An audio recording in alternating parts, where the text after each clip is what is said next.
Vous écoutez un podcast qui pourrait peut-être vous intéresser. En réalité, nous sommes des fantômes, mais... Vos histoires ne m'intéressent pas. Parce que je la respecte plus, celle morte, que vous tous vivants. Fleur de cactus est un podcast qui parle de la mort, mais aussi de la vie. La vie et la mort ne va pas l'un sans l'autre, la valeur de la vie n'existant qu'à travers sa finitude.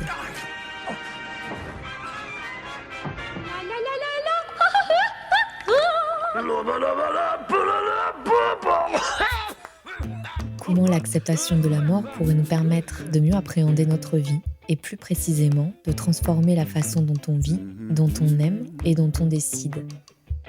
Je suis Susanna Darcambel, créatrice de ce podcast, et je vous souhaite une très belle écoute. À chaque fois, je dis « et parce que c'est un cycle, la roue tourne ». Et ça, c'est hyper important parce que c'est vraiment cette conscience du fait de l'impermanence qui rend acceptable toutes les situations, mais même le fait de travailler énormément, parce que moi, je sais que j'ai une grosse force de travail dans la période post-règle, donc avant l'ovulation, ça n'est acceptable que parce qu'il va y avoir des moments de relâchement. Donc même ces moments-là qu'on pourrait placer dans notre société comme étant positifs, moi ça m'énerve qu'on ait mis du positif et du négatif, mais même ça, même par exemple le fait quand je suis dans ma période d'ovulation de dire oui à ma fille à tout, quand elle m'emmène faire les courses, je vais lui acheter n'importe quoi, de faire des gâteaux à toute la famille, de prendre soin de tout le monde, je suis hyper heureuse de ça, mais je suis hyper heureuse de ça parce qu'il y a d'autres moments où je vais pouvoir revenir à mon entreprise, revenir à autre chose, me ressourcer moi, etc. Gaëlle Baldassari est consultante en psychologie du cycle menstruel, coach, auteure et conférencière au service du leadership des femmes. Elle est fondatrice du mouvement Kiffe ton cycle pour que le cycle menstruel ne soit plus un sujet tabou, mais devienne un coach de vie qui permette aux femmes de vivre mieux et d'en tirer de la force au quotidien. Toi, tu as une vision du cycle menstruel comme un coach de vie que nous, les femmes, n'exploitons pas du tout. Ouais, voire même on le pirate, on nous a appris à le pirater. Là, vous devez sûrement vous demander pourquoi je l'ai invité dans ce podcast qui traite de la mort et du deuil. Quel rapport avec le cycle menstruel ? Vous allez comprendre. En fait, c'est un coach de vie ou un chef de projet. En fait, c'est coach de vie en France en plus, en francophonie, c'est pas forcément très compris. Mais tu vois, quand je te parle d'un chef de projet, ça va être un peu plus compris. Il va nous permettre de passer par un processus idéal de gestion de projet. Il va nous permettre de faire toutes les étapes d'une gestion de projet très naturellement et à peu près une fois par mois, ce qui fait qu'à la fin de l'année, on en a à peu près 12. Et c'est en ça qu'il est aidant. En fait, il va nous supporter pour nous proposer de passer par les bonnes étapes. Et les bonnes étapes, si je les résume rapidement, c'est une phase de repos, de ressourcement pour prendre de l'énergie, une phase de mise en action, une phase de communication sur ce qu'on a mis en action, ensuite une phase d'audit pour voir ce qui ne va pas, de nouveau ressourcement, prise de décision, mise en action, communication, audit. Tu vois bien que quand je le dis comme ça d'un seul coup, ça semble assez évident que c'est très terre à terre. Voilà, c'est pratico-pratique et c'est vraiment très terre à terre. Et ce qui est dingue, c'est qu'on nous a appris depuis qu'on est toute petite, bien avant même d'être cyclique, à considérer que une femme qui se repose, qui se retire du monde est une feignante, qui n'est pas une bonne mère, qui n'est pas une bonne femme, enfin voilà. Et on nous a appris aussi que une femme qui regarde ce qui ne va pas est hystérique, chiante, voilà, relou, tout ce que tu veux, tu mets tous les mots que tu veux dessus, mais en fait, c'est très violent. Et donc, on a appris à surtout éviter, en tout cas, on ne s'aime pas dans ces phases-là et on évite autant que possible d'y passer. Et quand on y arrive, quand on est acculé par notre corps à passer par ces étapes-là, bah, on les fait en force contre nous-mêmes avec beaucoup de culpabilité et c'est hyper violent. Alors que si on était réconcilié avec toutes ces parties de nous, eh bien, ça serait notre chef de projet interne, voilà, qui nous permet d'aller de monter des projets qui touchent la lune, les étoiles et tout ce qu'on veut, quoi. C'est très joliment dit et ça fait tellement du bien. Depuis tout à l'heure, je hoche la tête depuis tout à l'heure que tu parles et c'est tellement vrai tout ce que tu dis et c'est tellement aussi réconfortant parce que c'est vrai que toutes les femmes, on passe par ces phases de doute où on vit seul avec ses règles, où on passe du temps aussi à prendre sur soi parce qu'on vit avec nos règles au travail, on vit avec nos règles au boulot, on vit avec nos règles en soirée. Et en fait, parfois, ou avec le cycle menstruel de manière générale, parce qu'on va voir que toutes les phases, en fait, ne se résument pas qu'aux règles. Et en fait, là où je veux en venir, c'est que depuis notre adolescence commencée donc au collège, on nous saurine que le seul moyen de vivre mieux son cycle menstruel, c'est la pilule. Pour ne pas tomber enceinte, c'est la pilule. Le seul moyen pour réguler ses règles, c'est la pilule. Pour ne plus avoir mal pendant les règles, c'est la pilule.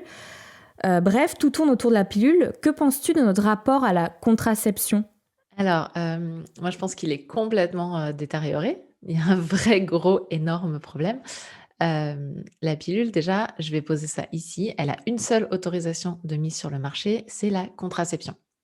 Ça veut dire que la pilule pour les boutons, la pilule pour les douleurs, la pilule pour réguler le cycle, le truc le plus aberrant du monde, hein, j'ai encore fait un post où je m'énervais un peu ce week-end dessus, c'est déjà, les médecins n'ont même pas le droit de la prescrire pour ça. C'est-à-dire qu'on pourrait, potentiellement, s'il se passe un truc, s'il y a un problème, on pourrait les attaquer en leur disant « mais vous avez utilisé un médicament pour quelque chose où il n'y avait pas d'autorisation de mise sur le marché pour ça ». Donc déjà, ça, c'est la première chose. La seule raison pour laquelle on devrait prendre la pilule si on la prend, c'est parce que c'est la contraception qui nous convient. Toutes les autres raisons sont des raisons fausses et qui sont induites par les médecins qui les proposent, parce que quand on va voir un médecin parce qu'on a de l'acné, on ne vient pas voir un médecin pour demander la pilule. Et le médecin devrait nous accompagner pour régler ce problème d'acné. Et la pilule ne règle pas le problème d'acné, voire, pour aller jusqu'au bout des choses, peut l'empirer gravement, c'est-à-dire l'améliorer soi-disant quand on prend la pilule, et au moment où on arrête, notamment parce qu'on veut un enfant, se retrouver avec une acné invalidante. Et je connais des personnes qui ont reculé le projet d'enfant parce que cette acné qu'elles vivaient était insupportable. Donc ce genre de choses, moi je trouve ça terrible. Réguler le cycle avec la pilule. On en parle, c'est n'importe quoi. Il n'y a pas pire pour déréguler un cycle que la pilule. Oui, on va avoir des saignements tous les 28 jours quand on prend notre pilule, donc ça va nous donner l'illusion que le cycle est régulé. C'est complètement faux, le cycle est bloqué et la pilule ne fait que cacher un problème. En fait, le cycle, c'est notre chef de projet, mais c'est aussi notre lanceur d'alerte. Notre cycle, il nous dit si on va bien ou si on va pas bien.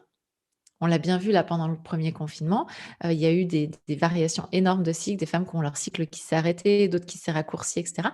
Parce que, émotionnellement, on était toutes chahutées.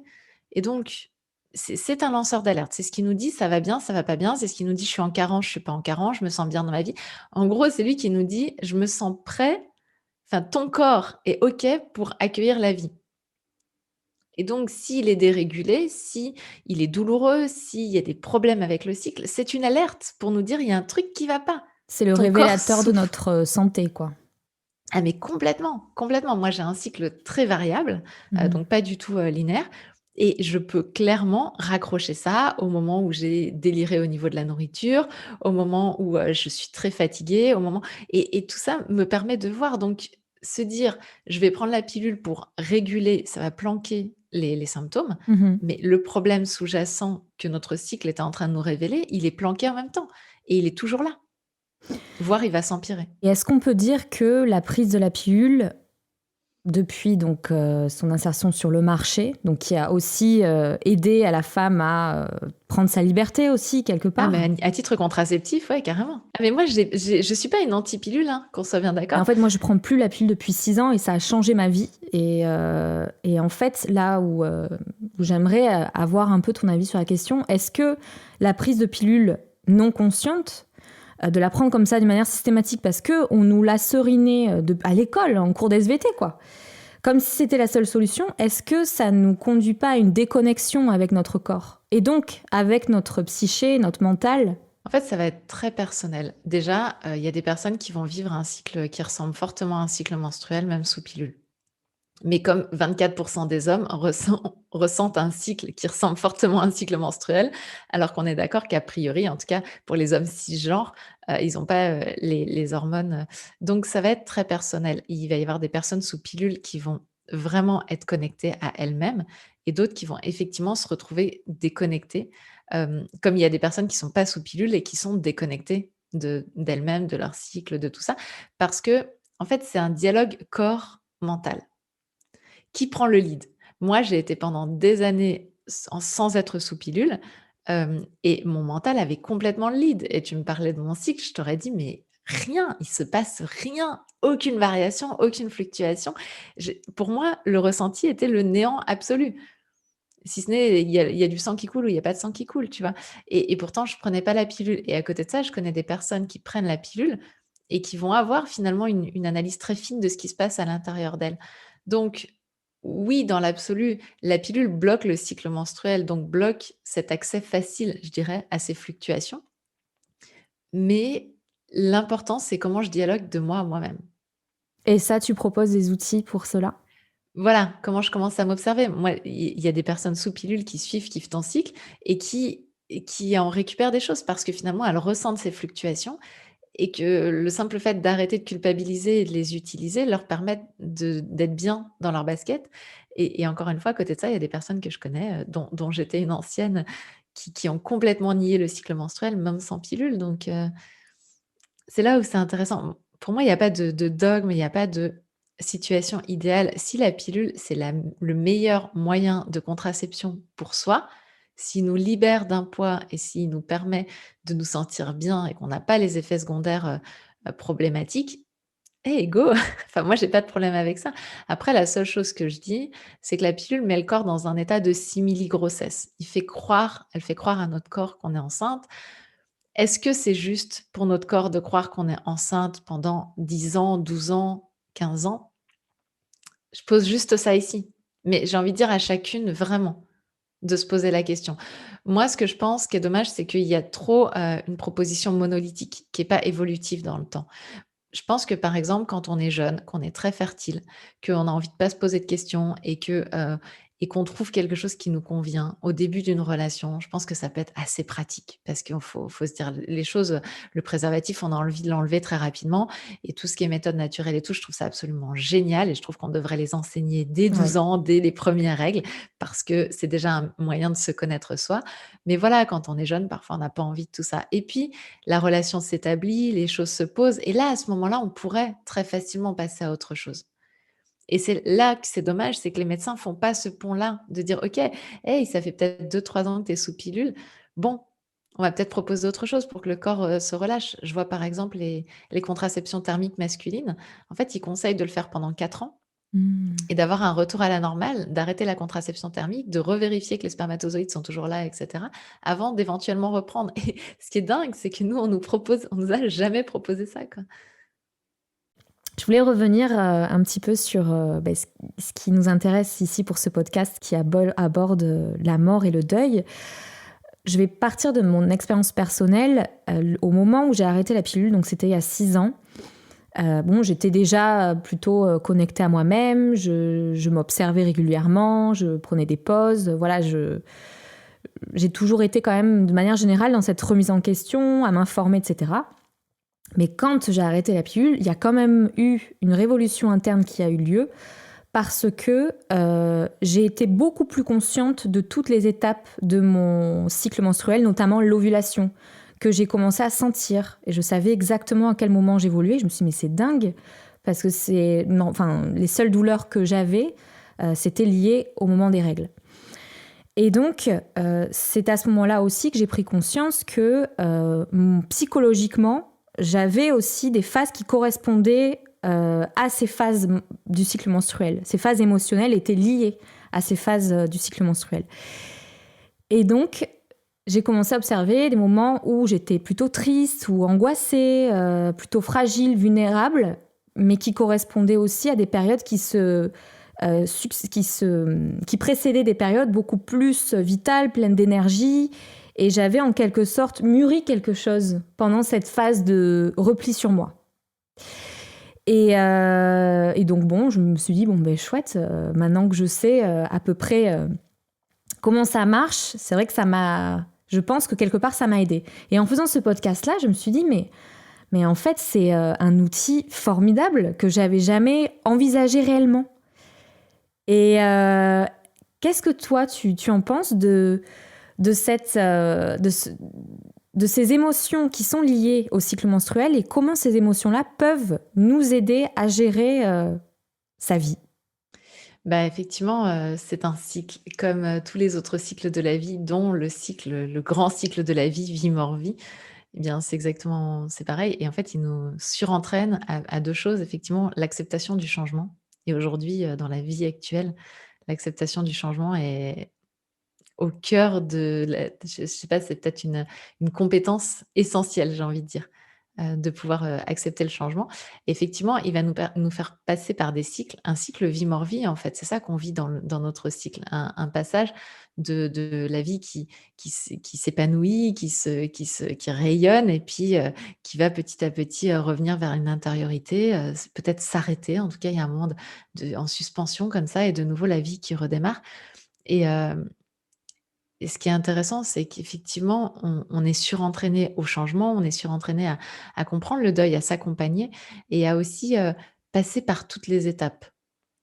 Passer, j'ai envie de dire, intelligemment par toutes les étapes. C'est-à-dire, reconnaître que oui, il va y avoir des moments d'exaltation et en fait, ce qui est intéressant, c'est qu'il y a à l'expansion succède l'intériorisation, succède l'expansion, succède l'intériorisation et c'est bien ce va-et-vient permanent entre l'intérieur et l'extérieur qui va nous permettre à la fois d'avoir une vie, joyeuse, pétillante et à la fois d'avoir une vie qui nous correspond. Une vie qui est pas à côté de nos pompes. Moi, c'est ce que je dis souvent, c'est que ce qu'on nous a appris quand on nous a appris à pirater notre cycle, bah, on nous a appris à être beaucoup au service des autres, à être joyeuse, à être pétillante, à se montrer toujours de la même façon et beaucoup au service des autres et le problème, si on fait tout le temps ça et qu'on passe jamais par des périodes de remise en question de ce qu'on fait, bah, c'est qu'à la fin de notre vie, on se retourne et on se dit: «Mais qu'est-ce que j'ai fait pour moi?» Ouais, c'est comme Est-ce une autothérapie qu'on peut faire en fait. On ah est mais c'est face à tout nos à fait ça. émotions, donc on les observe, C'est on On peut est les face à nos analyser. émotions et puis surtout, les émotions, c'est des pulsions de vie. En tout cas, moi, je les vois comme ça. Des émotions, c'est des pulsions de vie. C'est des pulsions qui nous ramènent sur notre propre chemin, qui nous guident quelque part sur ce qu'on a à faire dans notre vie et la proposition de notre cycle, c'est ça. C'est d'avoir des moments d'action. Encore une fois, hein, je reviens, mais c'est toujours ça. C'est en fait, pour moi, le cycle menstruel, il fonctionne comme une vague. Et c'est vrai qu'on prend la décision de cette vague. Est-ce qu'on veut se la prendre dans la tête tous les mois et être un peu brinque-ballé comme ça? Ou est-ce qu'au contraire, on va décider de surfer cette énergie? Et surfer cette énergie, ça veut dire apprendre à comprendre, à quel point c'est à notre bénéfice, même si c'est pas ce qu'on nous a dit. Et c'est ça qui est dur, c'est que c'est comme s'il fallait, refaire un peu notre éducation, nous redire que oui, avoir des moments de prise de recul, des moments où on va pouvoir se poser sur le canapé à 16h30 en rentrant et dire: «Je ne veux voir personne, je suis juste fatiguée». C'est pas un moment de fainéantise, c'est pas un moment où une mauvaise femme, une mauvaise mère, si on est mère, c'est au contraire, c'est un moment ressource. Se ressourcer, c'est essentiel. C'est un moment qui va nous permettre aussi de créer, de prendre des décisions, de façon posée, je dirais, avec soi-même. Dans les moments où on va, critiquer, dire: «Voilà, ça me convient pas, ça, j'ai envie de changer» et cetera. C'est des moments où notre vie vérifie quelque part, notre part vivante en nous vérifie qu'on est bien sur notre chemin, Mmh. qu'on est bien sur ce qu'on a envie. Et c'est une pause aussi qu'on s'octroie, comme tu dis, qui nous permet de déconnecter un moment de notre vie, en fait. Qui nous appelle toujours au mouvement, qui nous appelle toujours à faire 10 000 choses à la fois, d'apprendre 10 000 choses, de suivre 10 000 formations. Alors que là, notre corps nous dit juste arrête-toi un instant et regarde. Bah, c'est ça, moi je dis que quand on a ses règles, quand on sent ce repos, ce calme à l'intérieur, c'est un petit peu comme si on était sur la lune et qu'on regardait notre vie depuis la terre, quoi. Et c'est génial parce qu'on voit plein de trucs. On voit d'un seul coup la direction à prendre nous apparaît essentielle et évidente, je dirais. Il y a plein de choses comme ça quand on s'apaise, quand on prend du recul. Puis l'autre chose aussi, c'est que dans ces périodes de recul, par exemple, on peut préparer les plans. Et il y a un truc qui je sais pas si ça t'arrive à toi, moi ça m'arrivait beaucoup avant. Je sentais que j'avais plein d'énergie, puis je me mettais à faire plein de trucs dans tous les sens et alors j'ouvrais plein d'onglets, je faisais plein de choses, machin et cetera. Puis à la fin de la journée, je me disais: Qu'est-ce que j'ai «En fait? fait, j'ai pas fait grand chose. Ah je me suis agitée, ça y a pas de problème, mais j'ai pas fait grand chose» et ce que j'ai compris, c'est que ça, c'est quand on a plein d'énergie, mais qu'on n'a pas préparé les plans. Mmh. Les plans, on les prépare dans la zone où justement on n'a pas beaucoup d'énergie. Justement, on est sur son canapé en train d'écrire ses to-do list, en train de dire: «Bah, voilà, je vais faire ça dans cet ordre-là» et cetera et si ça, c'est bien fait, au moment où il y a de l'énergie, waouh, c'est génial, j'ai plus qu'à suivre la liste. Le problème, c'est qu'on nous a appris à pirater ça et donc ces zones de recul qui nous permettent de préparer les plans, qui nous permettent de nous ressourcer, ne sont pas là. Donc en fait, on se ressource pas. Donc, quand l'énergie remonte, elle est là, elle nous agite, mais elle est pas, on n'a pas énormément d'énergie parce qu'on est fatigué. Beaucoup d'entre nous sont dans une fatigue chronique, hein. Donc, ce temps de repos aurait pu permettre de recharger les batteries et de faire les plans pour que, au moment où l'énergie remonte, on ait une vraie énergie et qu'en plus, on ait le plan qui soit fait. Allez hop, je fais les choses, tu vois. C'est marrant, tu as une vision hyper entrepreneuriale et très pratique en fait du cycle menstruel et je trouve ça génial, c'est tellement concret, tellement parlant. Et en fait, cette période donc de pause que l'on peut s'octroyer correspond au moment des règles. Alors oui, on va dire d'un point de vue du cocktail hormonal. C'est-à-dire que toutes les hormones, donc progestérone et oestrogène, qui sont les 2 hormones qui vont, nous agiter différemment, mais qui vont nous agiter quand même, sont au plus bas au moment des règles. Et donc au niveau du cocktail hormonal, on a effectivement le cocktail idéal pour que tout s'apaise. Après, je mets juste un petit bémol, c'est que chacun, parce qu'il y a des hommes aussi qui ont des cycles, hein, les hommes transgenres notamment et les personnes non binaires, heu, vont avoir un vécu personnel. Moi, je présente une caricature et ensuite, et c'est ce que je propose dans mes programmes, chacune va pouvoir aller à la recherche de son propre fonctionnement. Donc oui, d'un point de vue hormonal, d'un point de vue, je veux dire, théorique, c'est la période des règles. Après, ma question, c'est: et toi? C'est quoi cette période dans laquelle tu sens que tu es apaisée, que tu as envie de te reposer, et cetera? Parce que c'est très personnel.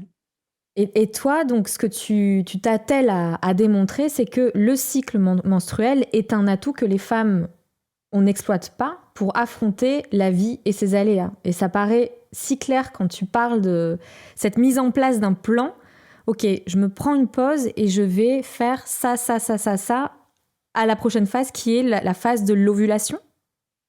La phase de remontée d'énergie avant l'ovulation. À l'ovulation, on est plutôt encline à s'apaiser, au niveau de l'action et plutôt, à aller vers la communication. En fait, au moment de l'ovulation, on a un petit pic de testostérone qui va augmenter notre confiance en nous et qui va nous permettre, d'avoir envie d'aller vers le monde, de se sentir, plus en confiance pour aller vers le monde. Donc c'est plutôt un moment de communication. D'accord. Et donc, c'est une dimension introspective que nous offrent les règles, finalement. Les règles qu'on essaie à tout prix, en plus, d'éviter, de pas vivre. On en a marre, ça saigne, ça fait mal, et pourtant, c'est là. C'est là, ouais, et ça nous permet effectivement de nous entraîner. En fait, le cycle nous propose de passer par une phase de deuil tous les mois. Parce que le corps est en deuil. Même si nous, on veut pas d'enfants, moi c'est mon cas, aujourd'hui je veux pas d'enfants, j'ai même fait une ligature des trompes, donc j'en veux vraiment pas. Mais, mais malgré tout, j'accueille le fait que mes cellules, tout mon corps, dont le projet était d'aboutir à une grossesse, au moment où il réalise qu'il n'y a pas de grossesse, tout mon corps est en deuil. Toutes mes cellules sont en deuil. Et quelque part, c'est l'énergie dans laquelle il me propose d'être, une énergie du deuil. Alors moi, à titre personnel, comme je te le dis, j'ai pas envie d'avoir d'enfant, donc c'est pas le deuil d'un enfant que je fais à ce moment-là. Mais c'est un petit peu le lâcher prise, l'abandon, le deuil de tous les projets qui sont en cours, de tout ce qui se met en place dans ma vie, de toutes peut-être des amitiés qui se sont arrêtées pendant le cycle, en fait, c'est comme si c'était un petit moment de reset. Quelques jours comme ça dans lesquels je vais pouvoir pleurer tous ceux dont je dois me défaire pour pouvoir continuer à avancer.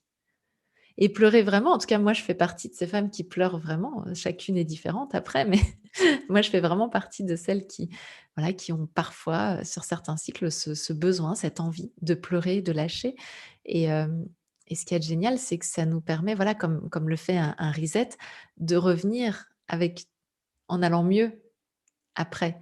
Mais ça veut dire accepter de se laisser tomber, glisser dans ce deuil, dans cette sensation pas confortable. Moi, je parle souvent, je fais l'éloge de l'inconfort parce que pour moi, l'inconfort, i c'est une utopie d'avoir voulu nous faire penser qu'il suffisait de consommer pour être dans le confortable. L'inconfort, c'est avant tout quelque chose qui fait partie du processus et pour moi, on est entraîné chaque mois à se glisser dans cet inconfort, à descendre dedans, à dire: voilà, peut-être des douleurs physiques, des sensations pas confortables, peut-être que je suis pas au niveau de mes capacités que je voudrais, peut-être que j'ai envie de pleurer pour un rien alors que je suis censée faire autre chose, peut-être que et tout ça, oui, est inconfortable et en même temps, c'est un entraînement de folie, mais comme un entraînement de commando, à être capable de renaître chaque mois. de surmonter les pires épreuves, d'accepter de descendre, de glisser dans cet inconfort pour remonter derrière. Et tu vois, voilà, à la mort de mon grand-père, beh, je l'ai vraiment senti ça, parce que c'était en toute conscience et j'ai vraiment senti que puisque je me laissais glisser très, très, très fort dans cette souffrance, dans cette douleur, dans ce repli aussi sur moi, dans ce besoin d'être toute seule, je mettais ma musique, je fermais tout et comme j'ai laissé tout ça glisser très, très fort, bah, finalement, je suis revenue au monde assez rapidement, en fait. Mmh. C'est hyper intéressant ce que tu dis quand tu parles justement de la mort de ton grand-père et comment en fait le cycle menstruel dont tu as fait un atout dans ta vie de tous les jours, comment ça t'a permis d'entraîner l'esprit. Et en fait, l'entraînement de l'esprit, c'est au cœur de la méditation bouddhique, du yoga, aussi de la thérapie, quand tu suis une thérapie avec un psy. Et pour travailler donc cette résilience, je trouve ça dingue en fait que, que t'en sois arrivé de manière aussi lumineuse et de manière aussi concrète en fait, de voir le cycle menstruel comme cette force-là. Et c'est vrai que dans la société dans laquelle on vit, donc la société occidentale, mais bon aussi orientale, les règles partout, autant le rapport à la mort est différent d'un pays à un autre, mais le rapport aux règles reste très négatif, c'est sale, c'est impur, c'est pas du tout valorisant. Et toi, tu en fais une arme de commando, comme tu dis, et qui est magique pour les femmes. Donc, merci pour tout ce boulot que tu fais et ce travail de prise de conscience que tu fais autour de toi. Bah, merci, merci aussi de le propager. Mais c'est vrai que ce qui est fou, c'est qu'on a vraiment ce trésor au fond de nous, ce trésor qui nous permet d'être surentraînés au changement, ce trésor qui nous permet d'accepter la vie comme la mort. Et en tant que personne menstruée, on a cette possibilité de donner la vie. Et quand on donne la vie, on donne la mort aussi. Et Mm. l'accepter, le regarder en face. Moi, j'ai dû le regarder en face quand je suis devenue maman. Et je peux dire que ça m'a fait très, très mal, vraiment. Et en même temps, Mm. voilà, j'ai eu cette confiance dans le fait que mon corps m'avait donné tous les outils pour dépasser ces choses-là, pour avancer, pour, pouvoir reconstruire chaque mois. À chaque cycle, j'ai la chance de pouvoir choisir quelque part mon destin, choisir dans quelle direction je vais, qu'est-ce que j'abandonne, qu'est-ce que je laisse derrière moi, qu'est-ce que je modifie et ce choix-là, il a été piraté par un processus d'éducation, Mm. que je trouve aberrant parce qu'il sert effectivement plus la consommation que l'humain et il suffit juste de réimplanter les choses parce qu'une fois que je vous ai dit ça, ça se trouve, tout est réglé. Il y a même pas besoin d'aller ni suivre le programme, ni voir mon livre parce que quelque part, on l'a à l'intérieur de nous. C'est déjà engrammé, je dirais. Et pour ça, il suffit de se faire confiance et de pas se considérer comme une chialeuse quand on pleure ou comme une pisseuse. Enfin, tous ces mots, ils sont hyper violents. Mm. On les a entendus depuis qu'on est gamine, quoi, vraiment.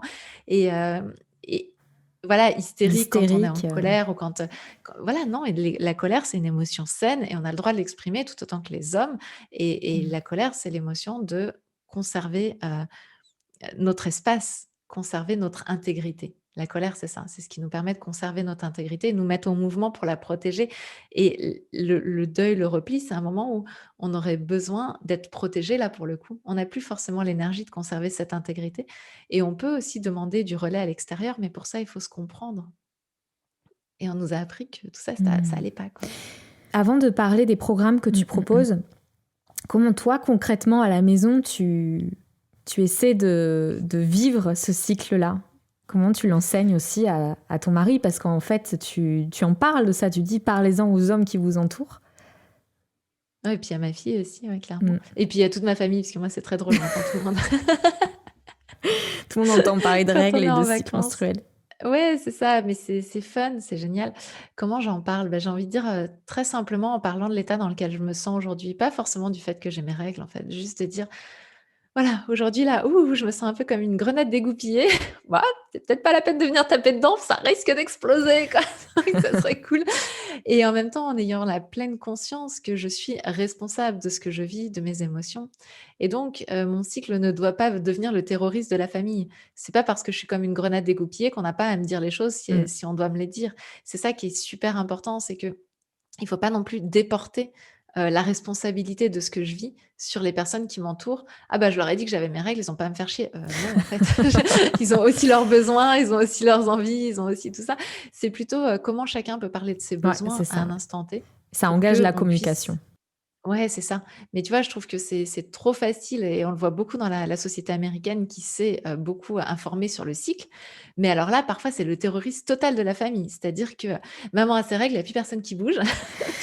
Maman est en zone prémenstruelle, alors on s'échappe, mais on sent qu'il y a c'est violent pour le reste de la famille et Mmh. non, en fait, on a tous nos cycles, tous nos humeurs et etc. Donc c'est juste comment moi déjà j'accepte de les vivre, comment j'arrête d'être en lutte contre moi, ce qui fait que je suis moins violente avec l'extérieur, hein. Ça, c'est déjà la première chose et puis la deuxième chose, comment je peux l'exprimer?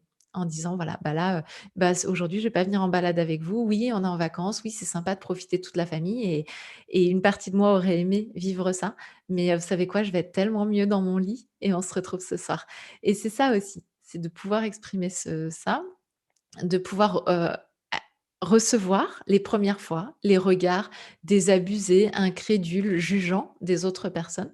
Les recevoir avec douceur parce que s'ils nous les envoient, c'est souvent parce qu'eux-mêmes ne se seraient pas autorisés ce qu'on est en train de s'autoriser. Donc juste, j'accueille que ça a l'air dur pour toi, de me voir m'autoriser à ça.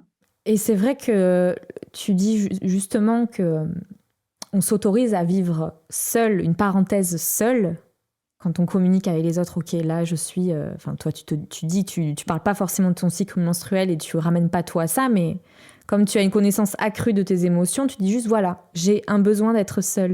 Et c'est vrai que quand on vit en couple, bah, la société nous dit non, faut tout vivre à deux, il y a que comme ça que tu vas trouver le bonheur. T'es une nana en plus, donc bon. Et donc, je trouve ça hyper, à la fois ludique, pédagogique et hyper constructif, en fait, pour l'entourage, de se dire, OK, elle s'est donné une pause, elle a l'air d'être vachement mieux, en plus, mais je vais peut-être faire la même chose. C'est exactement ça et c'est drôle, moi, les tout premiers cycles que j'ai vécus en conscience, mon conjoint, au moment de mes règles, avait systématiquement soit il était épuisé, soit il était malade et à un moment, je disais: «Mais c'est pas possible, je veux vivre!» et en fait, j'ai compris que c'était un peu comme le bâillement, c'est-à-dire à partir du moment où moi, je m'autorise un truc, bah, son corps à lui dit: «Eh, moi aussi» et du coup, il s'embarquait là-dedans et donc on en a parlé de ça. Mais c'est vraiment ça et je sais que ma fille moi, quand j'étais jeune et que je rentrais de la maison, enfin, à la maison de l'école et que je me posais sur le canapé, ma mère me disait, «Ah mais il y a toujours quelque chose à faire, bouge-toi» et cetera et puis là, ma fille, parfois, je lui dis: «Bah, voilà, est-ce que tu peux débarrasser le lave-vaisselle et tout?» et puis il y a certains jours, elle me dit: «Maman, je suis vraiment fatiguée» et je dis: «Hey, va te poser sur le canapé, c'est OK, quoi». Parce que moi, à ce moment-là, en Mmh. plus, j'ai cette énergie-là et c'est ça qui est top et c'est de comprendre aussi que ça doit être mouvant. Mmh, mmh. C'est que ça peut pas être tout le temps, les mêmes qui sont dans la même énergie, sinon il faut qu'on se reparle, tu vois? Et si c'est le cas, parce qu'on peut, hein, être en fatigue chronique, on en parlait tout à l'heure, se sentir tout le temps pas bien, tout le temps fatigué et cetera.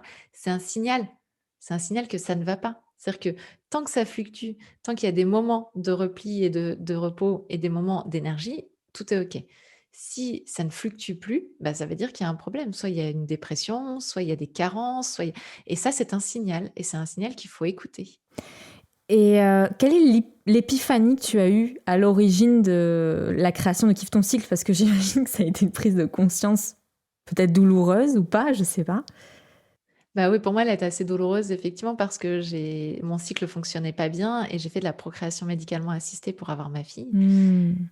et je me suis retrouvée, donc à me piquer avec des doses très importantes d'hormones et j'étais directrice d'agence bancaire à l'époque et à me retrouver à avoir les larmes aux yeux avec un prospect qui me présentait son projet d'entreprise, à dire: «Oh, c'est trop mignon!» Donc voilà, ça c'est le côté mignon, quoique pas très confortable sur le moment, mais surtout aussi à perdre un petit peu mes nerfs avec, Mmh. certaines collaborateurs, certaines collaboratrices, parce que voilà, j'étais débordée par ces émotions, mue par les hormones Mmh. et en fait, ce qui s'est passé, c'est que j'ai demandé au médecin: «Qu'est-ce qui se passe? Qu'est-ce qui m'arrive?» et la seule réponse que j'ai eue qui est gravée dans ma tête, c'est, «Oh, ça doit juste être le stress de vouloir un enfant». Donc là, j'ai Facile. dit: «Mais ça c'est facile, ça fait» en plus, ça faisait longtemps que je voulais avoir un enfant, donc ça faisait longtemps que c'était Mmh. présent. Donc là, je voyais bien qu'il y avait une avant-après, piqûre d'hormones et donc c'est là où j'ai commencé à faire des recherches et là, c'était à titre complètement personnel pour Mmh. comprendre ce qui m'est arrivé. Moi, je suis allée jusqu'au burn-out pendant cette période de PMA Donc, Waouh. j'ai voulu comprendre, en fait, hein, qu'est-ce qui s'était passé. J'étais en surinvestissement professionnel, hein. C'est pas la PMA qui m'a Mhm. mise en burn-out. Donc, t'es allé Mais jusqu'au disons que ça bout a du un petit cycle peu de destruction. propulsé. Ah oui, ah bah complètement. Là, pour le coup, j'ai découvert. Ah oui, mais en fait, je pense que j'avais besoin de ça. J'avais besoin du burn-out pour pouvoir apprendre que je fonctionnais de façon cyclique. En fait, tant que je m'étais pas pris le mur, moi, j'étais un bulldozer que rien n'arrête. Donc là, je me suis pris le mur de plein fouet. Pour le coup, j'ai appris qu'est-ce que c'est que de descendre très, très profondément dans les limbes du rien, du néant, du pleurer, dormir, pleurer, dormir, pleurer, dormir. Mais je pense que justement, j'ai quelque part rattrapé tous les cycles précédents où j'avais pas laissé ça se faire.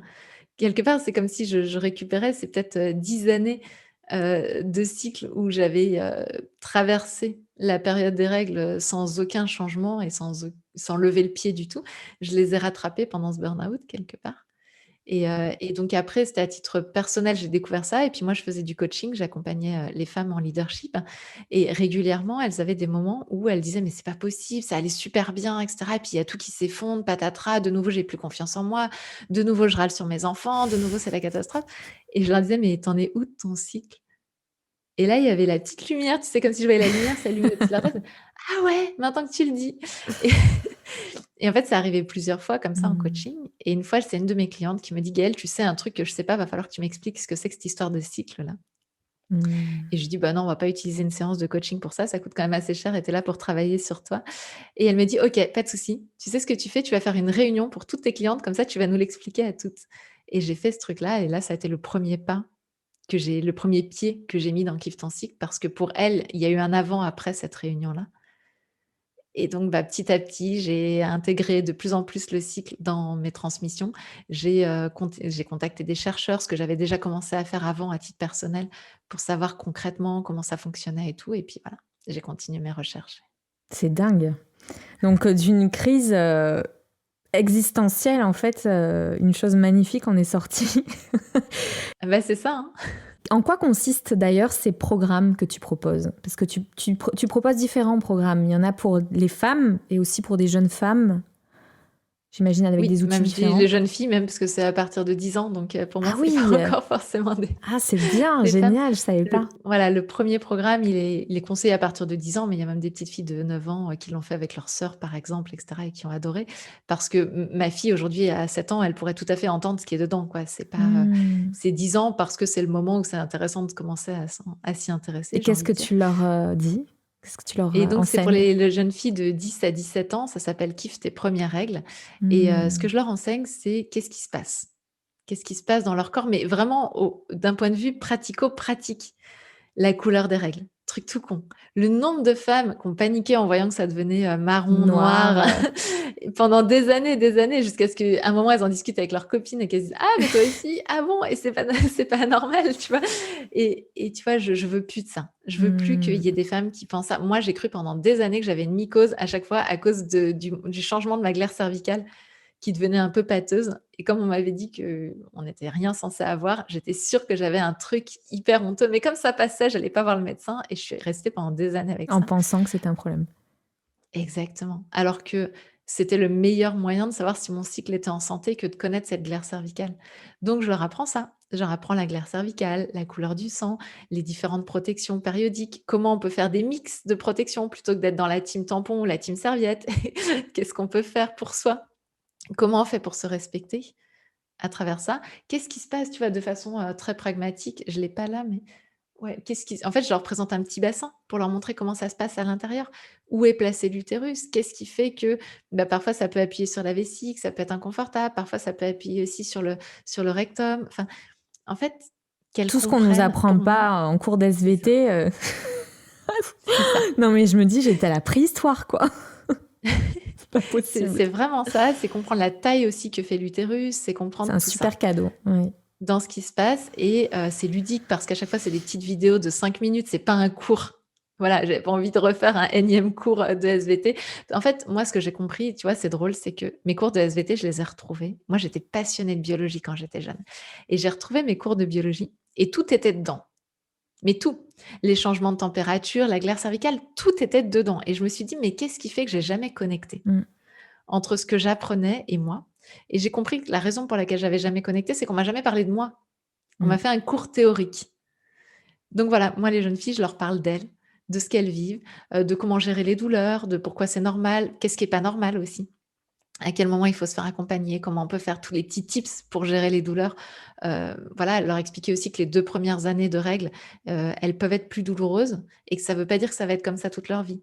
Parce que le corps se met en marche, je leur explique les hormones, les muscles, et cetera. Enfin voilà, toute cette compréhension de ce qui se passe et donc avec les jeunes filles, je ne vais pas dans l'explication, tout à la fin, je leur parle du cycle, mais mon but est qu'elles expérimentent le vécu du cycle, Mmh. tout en étant apaisées avec ce qui se passe, toute seule, avant de commencer à avoir des informations entre guillemets, «théoriques», mentales sur leur cycle. Moi, j'ai envie qu'elles l'expérimentent. Donc voilà, je leur donne des éléments, mais je vais pas vraiment sur la psychologie du cycle encore avec les jeunes. Et je crois, en fait, comme tu disais, ce manque de connexion, parce que c'est vrai, que maintenant que tu le dis, on a appris le changement de température, etc., les différentes phases du cycle, mais c'était très réduit, en fait, à l'aspect sexuel et reproductif. Et quand tu as 13 ans, tu penses vaguement à faire l'amour, et encore, ça te paraît quelque chose de hyper loin, quoi. Enfin, 12-13 ans, tu as à peine tes règles, tu débutes dans cette vie-là. Et donc, c'est réduit, en fait, au coït, quoi. Alors que... Complètement. et on nous dit, prenez la pilule. Genre, les filles, ah non, mais tombez pas enceinte, quoi. Et ce qui est complètement dingue, c'est que la date des premières règles, en moyenne, c'est 12 ans. La Mhm. date du premier rapport, Ouais. en moyenne, c'est 17 ans. Mhm. On a 5 ans pendant lesquels on pourrait permettre aux jeunes filles, aux jeunes hommes d'ailleurs, hein, pareil, on est là dans les mêmes choses, mais en tout cas aux jeunes, tous autant qu'ils sont, de se comprendre, de se connaître, d'apprendre à détecter leur ovulation, par exemple, d'apprendre à repérer qu'est-ce qui est normal, qu'est-ce qui est pas normal, etc. Se connaître, 5 ans, c'est énorme. Et aujourd'hui, on pirate ça parce qu'effectivement, dès qu'une jeune fille a ses règles, tout de suite, on se dit « Oh mon Dieu, elle peut tomber enceinte. » Ouais. Mais elle y pense pas encore. Mhm. Par contre, s'observer, se comprendre, découvrir la magie. Enfin, moi, à 30 ans passés, quand j'ai compris que je pouvais savoir quand est-ce que j'ovulais, Mm. j'ai eu l'impression d'un empuissancement, comme disent les Canadiens, absolument énorme. Et on peut offrir ça à nos jeunes. Mm. Ouais. Et sans passer, enfin, la pilule, bien sûr que c'est pratique. Mais finalement, d'être connecté aussi à ces phases-là, enfin, tu disais qu'il y avait des femmes qui arrivaient à se connecter à ces différentes phases en prenant la pilule. Mais bon, je sais pas, je compare avec ma situation, ça a été une révélation de me dire, ok, Ah à oui, tel c'est moment, souvent l'ovulation, je sais où elle est, donc je sais comment faire, quoi. Oui, c'est quand même souvent ça et puis se comprendre dans ces fluctuations, encore une fois, dans ces voilà, savoir qu'un choc émotionnel peut, avoir des influences sur notre cycle, tout ça, c'est hyper important de savoir. Donc c'est ça le programme, voilà, pour les jeunes filles, c'est D'accord. qu'elles comprennent ce qui se passe, qu'elles comprennent comment c'est fait à l'intérieur, parce que ça, c'est dingue, mais souvent, voilà, on nous l'a présenté en cours, mais très déconnecté de nous-mêmes et qu'elles savent ce qui est normal, ce qui est pas normal et en contrepartie aussi, quand est-ce qu'il faut aller voir un médecin? Mm. Parce que c'est ça qui est important aussi. Et puis, je parle de petites choses comme, voilà, la sororité et les filles, même si vous aimez pas entre vous, s'il y a une nana qui a une tâche, allez la voir, donnez-lui enfin voilà, tu vois? Je plante des petites graines comme ça aussi en mode, bah, pour qu'on fasse attention les Mm. unes aux autres. Moi, je pense que ça nous isole, en fait, parce qu'on se croit seul à vivre quelque chose qui est partagé par l'égrégore des femmes, mais qui nous a jamais été partagé et on croit que ce qu'on vit est honteux et qu'il faut le cacher. Moi, je pensais que si les gens savaient ce qui se passait dans ma tête, tout le monde me dégagerait en trouvant que je suis folle ou que et il y a plein de femmes qui m'ont témoigné de ça et le problème, c'est que ça nous isole les unes des autres. Parce que quand on voit une autre nana qui a l'air d'être la représentation idéale de ce qu'on nous a présenté et que nous-mêmes, à l'intérieur de nous, c'est tout détruit et tout, et ben, en fait, on en veut à cette personne, on la jalouse, on tout ça. Et quand on se rend compte que, bah non, on vit toutes les mêmes choses, on vit toutes ces phases-là. Moi aussi, il y a des moments où on me dit, waouh, Gaëlle, t'es rayonnante. Ouais. Et en même temps, va voir sur ma page Facebook, il y a des moments où je suis dans mon lit, sous ma couette, à 11 heures du mat, à pleurer. Et c'est ça qui est intéressant. C'est, en fait, on nous a coupé des autres femmes aussi, en nous coupant de cette réalité, en nous disant, tout ce que tu vis, tu dois le vivre sans que personne le voie. Alors, ben, on se met à jalouser toutes celles dont on a l'impression jalouser ou détester d'ailleurs, hein, toutes celles dont on a l'impression qu'elles y arrivent mieux que nous Et ce qui est dingue, c'est de réaliser que on vit toute la même chose, mais c'est clair, je suis la première à avoir moins envie de me prendre en photo, moins envie de me mettre sur Insta dans les périodes où j'ai un énorme bouton qui a poussé, où je suis fatiguée et j'ai des cernes. Alors, comme c'est un cycle et que ça revient régulièrement, c'est vrai que finalement, il y a des moments où je vais publier beaucoup plus et où on va se dire: «Ah, elle est pétillante, elle est joyeuse et tout». Ouais, mais c'est sûr que j'ai envie de me montrer plus quand je suis comme ça que quand je vais pas bien et on est toutes pareilles, sauf que les réseaux sociaux, la façon dont on vit aujourd'hui, le maquillage aussi à outrance et cetera, fait qu'on a tout pour masquer ça et qu'on se retrouve toutes, chacune chez nous, dans notre salle de bain, toutes seules, avec ces moments down. Alors que si on se rend compte, et moi c'est ce que je m'évertue à faire, hein, dans Kiffe ton cycle, qu'on a toutes des moments up et des moments down et que les 2 font partie de la vie, eh bien on se reconnecte avec toutes les personnes qui nous entourent et notamment toutes les femmes Et tu qui nous proposes entourent. donc des programmes dédiés aux femmes, pour le coup, pour Voilà, vivre... que je conseille à partir de 17 ans. D'accord. Et là, l'idée, ça va être, de comprendre les différentes phases du cycle, les différents cocktails hormonaux, comment les hormones agissent sur nous, et cetera. Pareil, c'est pas un cours, hein. C'est des petites vidéos de 5 minutes à chaque fois, c'est tranquille, c'est cool, c'est fun. Il y a des petits, il y a Uti, qui apparaît derrière. Enfin voilà, il y a plein de choses comme ça. Uti, c'est mon petit utérus en peluche. Que l'on voit derrière toi. Voilà, tout à fait. Et en fait, ce sont des courtes vidéos. L'idée, ça va être de comprendre d'abord ce qui se passe, ensuite de comprendre quoi observer et comment s'observer, parce que c'est bien facile de dire, «Faut s'observer», mais j'observe quoi? Donc voilà, comment s'observer, quoi observer? Et puis petit à petit, ça va être de réaliser toutes les ressources que j'ai dans chaque phase. C'est-à-dire comprendre, que, par exemple, quand j'ai mes règles en fait, moi, mon idée, c'est qu'on peut tout faire à tout moment. Il y a pas un bon moment pour faire une chose, un bon moment pour faire autre chose, on peut tout faire. Par exemple, quand j'ai mes règles, on pourrait se dire: «C'est pas le bon moment pour monter sur scène». Sauf que moi, une de mes ressources quand j'ai mes règles, c'est que j'ai beaucoup moins le trac et comme je suis Mmh. quelqu'un de très traqueuse, finalement, ça m'apporte énormément. Une autre ressource, c'est que je vais parler plus posément, je vais moins mâcher mes mots. Donc voilà, j'ai des ressources pour tout dans toutes les phases et c'est d'apprendre comment chaque facette de nous est une ressource pour faire ce qu'on a besoin de faire à l'instant T. Et c'est ça que je propose dans le programme. Donc ça dure 8 semaines. C'est 8 semaines à la découverte de soi. 8 semaines pour prendre du temps, pour revenir se connecter à soi et comprendre qui on est. Et puis, au-delà des 8 semaines, eh bien, moi, je fais un direct mensuel avec toutes les personnes qui ont fait le programme, où on se retrouve, on échange, on pose des questions. J'en faisais encore un hier soir, c'est vraiment fun parce qu'on creuse encore la matière, on Ouais. va encore plus loin dans des Mmh. choses. Et ça, c'est accessible à vie à toutes les personnes qui ont fait le programme. Donc, on se retrouve tous les mois en plus. Et justement, est-ce que tu as une anecdote en particulier au sujet de changements radicaux qu'une femme ou plusieurs femmes de tes groupes ont vécu suite à cette reconnexion au corps? Les changements qui m'ont le plus surprise, on va dire, parce que je m'y attendais pas, en tout cas pas à ce point, ça a été, la relation à la douleur. Des femmes qui souffraient énormément, qui avaient vraiment très mal pendant leurs règles, qui me posaient la question avant de faire le programme: «Est-ce que ça va m'aider?» Je leur disais: «Honnêtement, je sais pas. Je vais pas je sais pas, on agit sur la partie psychologique. Oui, la partie psychologique a un impact sur la douleur, mais c'est pas que dans la tête, hein. À un moment, quand on a mal, on a vraiment mal dans le Mmh. corps. Donc faut être très honnête avec ce qui se passe». Et en fait, ce que j'ai découvert, c'est qu'elles tenaient comme elles anticipaient le fait qu'elles allaient Mmh. avoir de la douleur, elles tenaient jusqu'au moment où le corps donc elles faisaient plein de trucs, elles étaient en action, jusqu'au moment où vraiment le corps les mettait sur le carreau. Et à partir du moment où elles ont suivi Kiffe ton cycle, où elles ont appris à quelque part à danser avec ces vagues, à fluctuer au fur et à mesure, et cetera, elles ont arrêté de lâcher au dernier moment. Et le corps, du coup, avait plus besoin de hurler. Il suffisait qu'il chuchote: «Hey, ça va pas fort», pour qu'elles acceptent de lâcher. Et donc, on s'est retrouvés, voilà, avec beaucoup de personnes qui m'ont témoigné ça, que les douleurs du fait qu'elles lâchaient avant, qu'elles s'autorisaient à fluctuer, qu'elles arrêtaient de culpabiliser de ça, eh bien, les douleurs montaient beaucoup moins haut, voire disparaissaient pour certaines. Et là où je me suis dit: «Ouais, c'est énorme», mais c'est juste parce que le corps, pourquoi il crée la douleur? Pour nous dire: «Hey, arrête, je peux plus». Terminer cette première saison de Fleurs de Cactus avec Gaëlle, que j'ai invitée pour parler du cycle menstruel, c'est pour moi l'occasion de mettre l'emphase sur l'importance de ces petites morts que l'on se doit de vivre à fond, afin de se couler dans les émotions qu'elles peuvent soulever, d'embrasser notre vulnérabilité pour se regarder en face, pour être plus sincère avec soi-même et décider avec plus de lucidité ce que l'on souhaite voir se manifester dans nos vies.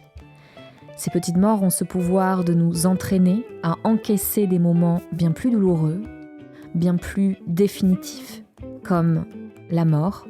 Ces petites morts nous font comprendre aussi, et nous obligent à accepter, que rien ne dure, tout change.